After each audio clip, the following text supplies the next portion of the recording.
Hi friends, welcome to my channel Dhanu Telugu vlogs. ముందుగా మన వీడియోని చూస్తున్నట్లయితే ప్లీజ్ సబ్స్క్రైబ్ చేసుకోండి. కిడ్స్ లంచ్ బాక్స్లోకి క్యారెట్ కర్రీని ఎలా ప్రిపేర్ చేసుకోవాలో చూసేద్దాం.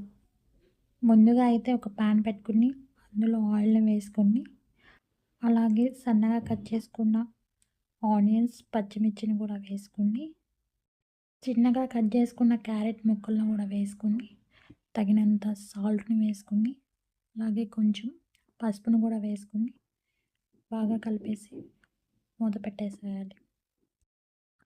మధ్యలో కలుపుతూ ఇలా మూతను పెట్టుకుంటూ ఉడికిన తర్వాత తగినంత కైరాన్ని కూడా వేసుకుని కలిపేసుకోవాలి.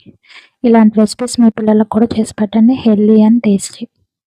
లంచ్ బాక్స్లోకి ఇలాంటి రెసిపీస్ వాళ్ళకి చాలా ఇష్టంగా తింటారు. మా వాడికి లంచ్ బాక్స్లోకి అయితే నేను ఇలా ప్రిపేర్ చేశాను. నచ్చితే లైక్ చేయండి.